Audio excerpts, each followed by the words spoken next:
So how do you prepare yourself so that you can influence people effectively? Like, what is the very first, most important thing you need to do? Watch this entire video to find out.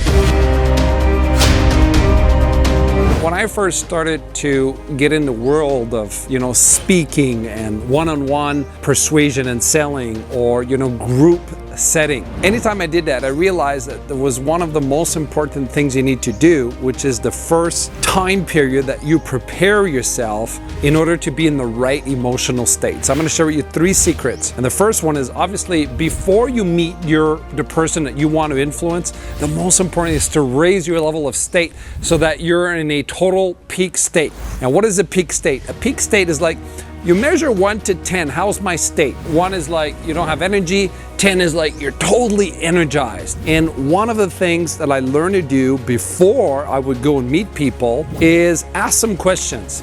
Like, number 1, how's my state right now, 1 to 10, right? Number 2, why do I care about this person? And I would put my hand on my heart, really feel my heart, because I want to connect. I want to really care for the person. Instead of just trying to sell them something, I want to focus on them. It's not about me, it's about them. I want to care about them so much that they feel a sense of love from me. If you do that, you will make a lot of sales in life. You're going to persuade a lot of people. But the second thing is you got to activate your peak state. So the other thing I did is I would do an affirmation or incantation before every sales meeting. Even before I go speak in public in front of 1,000 people, I would chant this following incantation exactly like this.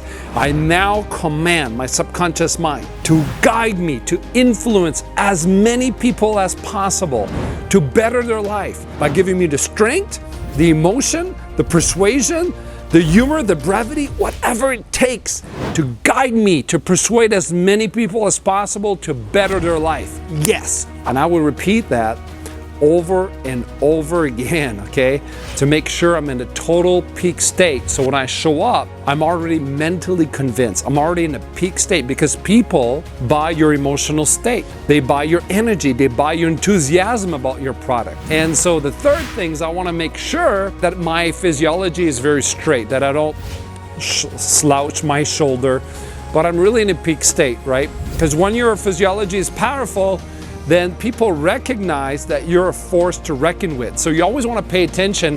How's my physiology? Am I slanted? Am I crouched up? Or am I in a total peak state? You want to make sure that your physiology is strong, so that when people meet you, say, oh, this person's a person to reckon with, right? Is a force. It's a powerful force for good, right? That's what we want to be. So be strong. Make sure you have a high power pose. That's what it's called in psychology, instead of a low power pose. Okay, and that will also make you feel more confident, and that confidence is transferred to the other person. So 3 secrets on how to use the power of emotional state to persuade more people. If you like this video, then go ahead and share this video, because you're helping somebody else to persuade more people and be more effective, have a higher income. So go ahead and share this video right now. This is Michael Bolduc signing off, saying live in a beautiful state. Leave a comment if you like it, and make sure to like our page. Bye for now.